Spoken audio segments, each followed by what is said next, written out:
श्री राम जी का विवाह और राज्याभिषेक दोनों ही शुभ मुहूर्त देखकर शास्त्रों के अनुसार विधि पूर्वक संपन्न किए गए थे। फिर भी न तो उनका वैवाहिक जीवन सुखद रहा और न ही राज्याभिषेक पूर्ण हो सका।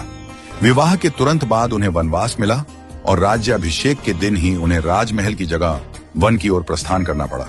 यह सब विधि का विधान था। जब इस दुखद परिस्थिति का कारण पूछा गया तो महर्षि वशिष्ठ जी ने कहा, सुनहु भरत, भावी प्रबल बिलखी कहेउ मुनिनाथ, हानि लाभ जीवन मरण यश अपयश विधि हाथ। हे भरत, भावी बहुत बलवान होता है, हानि लाभ जीवन मरण यश अपयश सभी विधाता के हाथ में है। मनुष्य चाहकर भी भाग्य को नहीं बदल सकता। श्री राम जो धर्म के मूर्तिमान स्वरूप हैं, जिनके जीवन का प्रत्येक क्षण मर्यादा और सत्य की मिसाल है, वे भी अपने भाग्य को नहीं टाल सके। उन्हें वनवास मिला, पत्नी सीता को खोना पड़ा और अंत में उन्होंने स्वयं सरयू में जल समाधि लेकर अपनी लीला का समापन किया।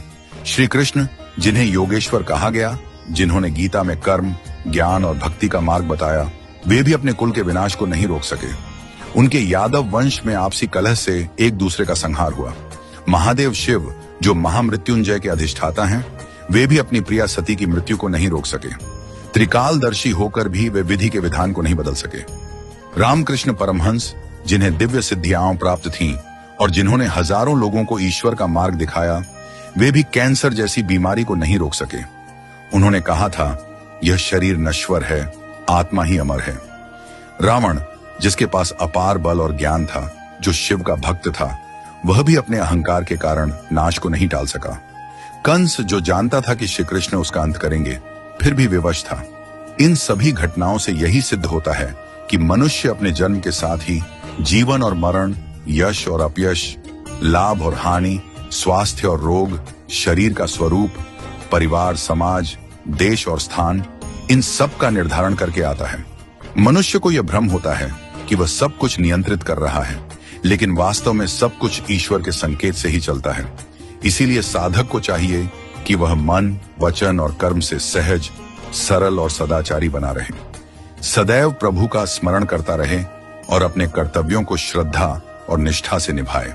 मुहूर्त न जन्म के लिए तय होता है, न मृत्यु के लिए। जब जन्म और मृत्यु ही निश्चित नहीं होते, तो बाकी सब कुछ क्षणिक और अस्थायी है। केवल प्रभु का नाम ही शाश्वत सत्य है।